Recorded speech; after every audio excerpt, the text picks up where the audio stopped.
I'm Lucas Widman, and I'm about to get armbarred. So, arm bars.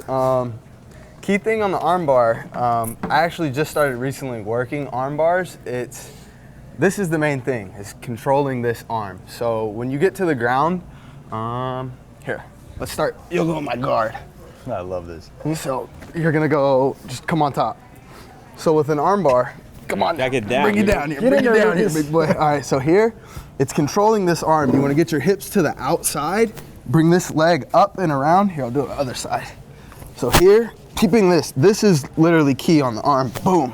From here, that's already it. Are you tapping? If this arm comes out, you don't have the arm. So you keep this nice and tight and you just hip forward. Okay. Better stop. A lot of people say thumb up, but keeping this tight, there's a lot of pressure on this arm here. You want to keep this one pinching in so he can't roll. This one, a lot of guys, they'll bring this arm up, and they'll grab this here. Oh my God. And try to pull in. So when they pull in, you can just kind of boom. Lucas, how you feeling? Oh, been better. It's tight. So right here, this is it, and you just hip forward, boom. You all right break now? the You arm. okay? I'm okay. That was amazing. For now. That was incredible. So yeah, that's the arm bar. It's making sure this arm stays right in the pelvic area and keeping this tight right here in the arm, because this can't go anywhere. It's still attached, don't worry. What's up, everybody? We're here with probably the hottest young rising star in MMA right now, McKee. 16-0, fighting for Bellator in a $1 million Grand Prix tournament right now, and he's joining us right now. What's going on, man? How are you? Chilling, I'm hanging in there. How you doing? I'm doing real well. We were watching your highlights before we started shooting this thing. I was talking to Backpack, and I was saying, one of the coolest things about watching you fight is it genuinely looks like when you're fighting, it's your domain, you're having a good time, you're having fun, like a lot more than the other guy, at least. What's it like in there for you? I call it my playpen. Yeah, you know, I'm in there it playing looks like around. that. Yeah, it's for me, it's an art. You know what I mean? A lot of guys, oh, I'm a fighter. For me, it's like it's my art. I just go in there and I never really know what I'm gonna do until I get in there, and then I kind of fill out the situation and see how the fight's going, and it's like the flow of water. You know what I mean? Yeah. You just got to keep flowing. Is there a fight that you look back on and you're like, this was my finest moment as a combat sports athlete? Finest moment, I would say the first time I hit World Star. Yeah. That head kick knockout. Yeah. It's been played so much, I'm starting to just be like, all right, man. The 8-second knockout? No. See, that one didn't even make World Really? Star. Yeah, believe it or not, first round. Yeah, that didn't make World Star. It was, who was it? Dominic Mazzotto was my head kick. Yeah. Oh, It was yeah. my head kick, that one. So I would say that, and then career just learning wise, I would say my first main event fight in Ireland when I fought Brian Moore. Yeah. That was kind of my big eye opener, as I like to call it. I didn't really train for the fight. Yeah. Dad didn't want me to fight, but I was just like, man, I need this fight. Yeah. So I went out there and fought and finished him in the first, and when he hit the ground, he woke up. Oh yeah? I was I've heard that happens, where a guy gets knocked. Tyron Woodley comes in here, says all the time, Wonder where he Boy. says he's hit a guy in the face, where he hits him so hard that he's out, and then he hits the ground, and it wakes him back up again. Yeah, it happens. That really happens? It happens, man. It happens. That's crazy. Yeah, I my last fight, I actually thought the guy was done. Campos, I thought he was done when I hit him with that uppercut, and then I hit him with a left as soon as he hit the ground, and I just saw his eyes close, and I was like, this is it. And then he just it was like he woke back up. Your last fight with that uppercut, is that the hardest you ever hit somebody?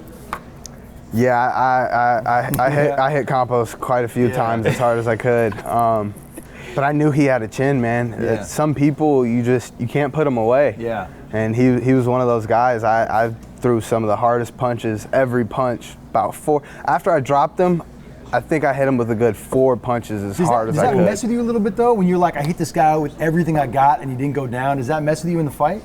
Not really. Yeah? Not really. It's I think that's the part and key of the fight that you gotta tune out, you know what I mean? Some guys are just always gonna be in there, they're always gonna be in your face. You just gotta continue to pick those openings and kind of stay strong mentally, you know? You're in Bellator, but your dream fight is guys in the UFC. I wouldn't say it's, I got a statement to prove, you know what I mean? Everyone likes to compare UFC to Bellator. No, UFC is this higher caliber of fighters. I'm like, you guys got to forget the organization doesn't make the fighter makes the organization. Right. So With me, I would say Max Holloway. He's one of those reigning champs. He's held down that belt for so long. Striking wise, he's probably one of the most elite strikers in the division. Yeah. So I'd love to go out there and tango, make it sweet like mango. Have you guys interacted before? Have you met him before? No, I have not. Really? All the time in Hawaii, you guys never crossed paths? No, You're not kidding. at all. Yeah, Not hang at around here, all. man. He came in here a couple months ago. I've met Right. BJ though. Yeah. I've talked to BJ, shot a couple texts with him. So Yeah. I've known BJ for some years. That'd be interesting to see you and Max fight. Oh, man. I'd love It'd be What would fun. Hawaii do, man? They'd freak out. I'm not trying to be in Hawaii for that. I seen the way that culture That's comes their together guy, for their yeah. guys, man. It's phenomenal. That entire arena stood up for Alima. Yeah. She's the champ for Bellator, so seeing all those people come there and being supportive of that one person, man, Yeah. it gave me goosebumps. He's a god out there, dude. Yeah. You know that. Yeah, That's so crazy. I'm not trying to fight him. Yeah. I mean, I've always been an underdog. I don't mind. I'll go in his But you're young, backyard you're and fight 24 him. years old, man. You got a lot of crazy. time left in this Yeah. sport. Your dad is 50 years old. You guys just fought on the same card. You guys both chalked up victories. The first time that's ever happened in MMA history?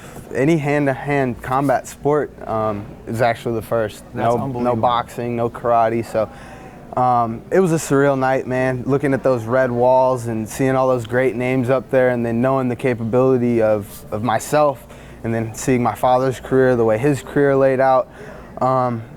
It was just going out there, making sure we get the recognition that we deserve, and I think we did that. Do you guys ever, and not really, you don't have to punch each other in the face or anything, but do you guys ever fight each other? And what happens when you fight your dad? The son. It's I'm not talking all out, but do you ever like, Definitely, man. There's been some times, you know, it's like any relationship. It has its ups, it has its Yeah. downs, but something my father, he's always taught me. He said, remove your emotions and do what's right. So, yeah, man, he knows me in and out. Yeah. You know, a lot of people I'll try to bait and keep my hands down. With him, every time I do can't that, I trick get him. hit. Yeah. You know what I mean? Because he knows exactly what I'm doing. Yeah. So he'll see me drop my hands and he's already going. And You it's can't like, trick oh, him. yeah, you can't trick somebody that knows all your tricks. So on that particular night, that particular card, did you watch your dad's fight before you went out there? I coached him. You coached him? Yeah, I was in his corner. It probably didn't have any coaching techniques in it. It was more like Yelling. me screaming, "Fuck him up!" that's all it it was. comes It into was. too. It was crazy. up! Man. It's my dad. You know what I mean? Like I haven't seen my dad fight in so many Did years. you think like if he would have lost, you know, if he would have gotten knocked out, if he would have gotten like beat up, like you were concerned at all about that affecting your fight? No, it showed me I had a job to do. So if he won, I had to go win. Yeah. If he lost, I had to go win had to because go he avenge lost. him. You Yeah, know what sure, I mean? yeah, yeah. So it was just focusing on the prize. You know what I mean? It being the first round of the $1 million. There was a lot at stake, a lot of history to be made. My record being on the line, having the most wins, approaching on having the most finishes. I think I'm tied for it now. So it's just.